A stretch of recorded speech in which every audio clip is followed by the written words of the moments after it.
Hi everyone, and Culture Controversial, welcome back. We start with more nasty songs from the 60s. That's maybe why I was so traumatized. Nobody said they were nasty. Anyway, so here we go. See what you think of the Relation and fan theories, and the song was eventually adapted into a 1970 feature film that offered its own explanation, though Gentry herself never fully endorsed any single interpretation as the definitive answer. The song also earned Gentry 3 Grammy Awards, including Best New Artist, and its success helped launch a recording career that continued for years afterward, though nothing else she released ever generated quite the same level of public fascination or unease as this one mysterious, quietly devastating story song. Number 5. In the Year 2525 by Zager and Evans.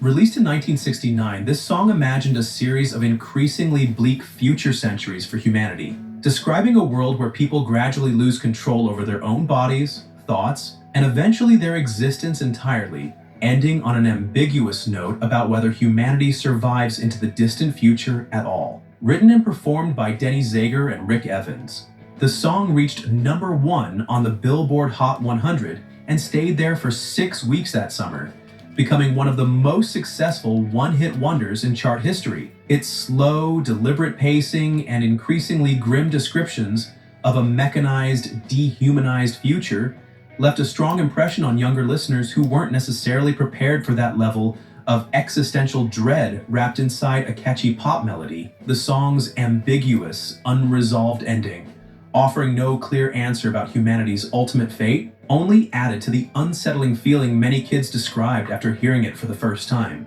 Zager and Evans never had another major hit afterward, meaning this one unusually dark philosophical song became the sole lasting impression most listeners retained of either musician for the rest of their careers. The song had actually been written by Evans several years earlier, in 1964, before finally being recorded and released once the two musicians formed a partnership and self-financed the original single through a small Nebraska-based label. Its unusually bleak tone stood out sharply against the more upbeat, optimistic pop songs dominating radio that same summer, making its extended run at number 1 all the more surprising, given how little the song resembled a typical chart-topping hit of that era. The two musicians met while stationed together in the military and continued performing locally around Nebraska for years before finally recording the song, meaning their sudden and massive national success arrived only after a long, largely unnoticed period, working well outside the mainstream music industry entirely. Number 4. One Tin Soldier by Coven. Originally written by Dennis Lambert and Brian Potter and first recorded by the Canadian group The Original Cast in 1969, this song told the allegorical story of a peaceful mountain kingdom attacked by a neighboring valley in search of hidden treasure, only for the attackers to discover, after killing the kingdom's people, that the treasure was nothing more than a stone inscribed with a message about peace. The song's mix of violence and moral irony left an impression on younger listeners who found the story's brutal logic more disturbing than a typical pop lyric. The version most people remember today was recorded by Coven lead singer Jinx Dawson for the 1971 independent film Billy Jack, reaching number 26 on the Billboard Hot 100 and becoming closely associated with the film's own violent, socially charged storyline. Coven re-recorded the song again in 1973, and it returned to the charts a third time that year, showing just how much staying power the story continued to have years after its original release. For kids who grew up hearing the song on the radio without necessarily understanding its anti-war message, the stark imagery of a massacre carried out for treasure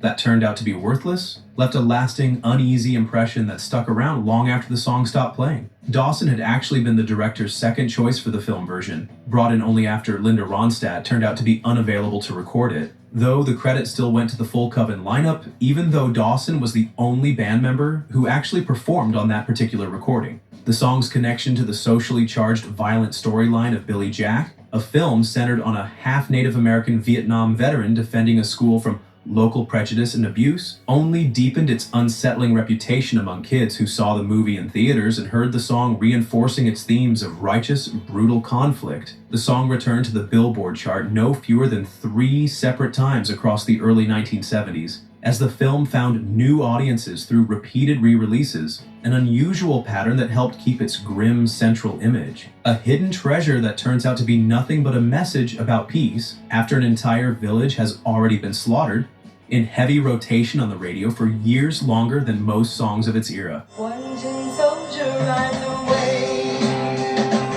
Number 3, Patches by Dickie Lee.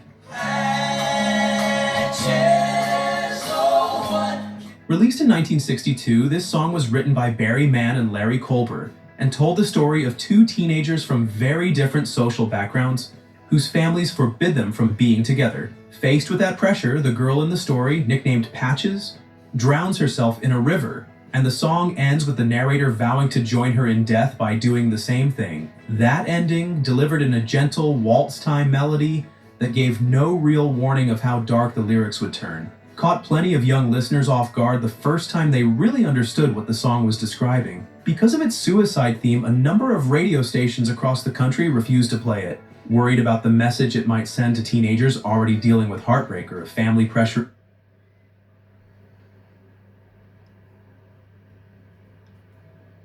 Right, not done yet. The thing is, these works, people can be wrapped in Cornwall, and life is cruel, life is hard, but they still have to go through it. They still have to go through it.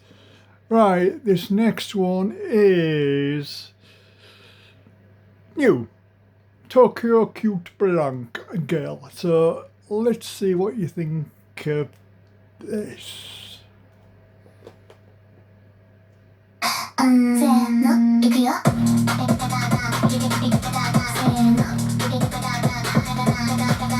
いくよ。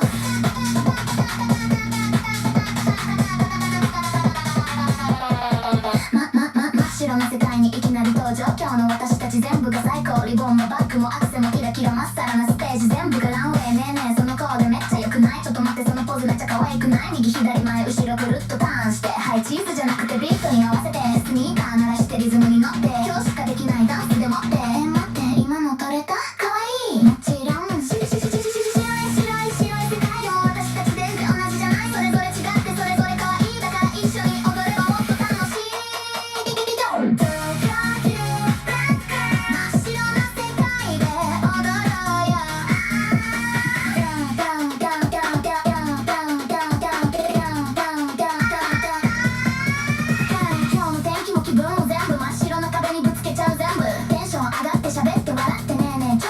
聞いてはいはい分かってるってそんな顔してそのまま外でポーズしてピースしてウィンクしてくるっと回ってタイミング合わせて一斉のでじゃ Right, quick reminder to those naysayers. Be careful, cast the first stone. Basically, you shouldn't censor creativity. And also, look at sources differently from your own narrow opinionated version of life. Again, in Japan, it's in a uniform society, it's one of the few areas where Japanese girls can express their individuality. And don't forget, Japanese cities are way safer than ours. Japanese girls dress normally, can walk the streets any hour and they'll be perfectly safe. You can't say that of here. It's terrible here. So anyway, that's part 2. Got you thinking, I hope. See you soon.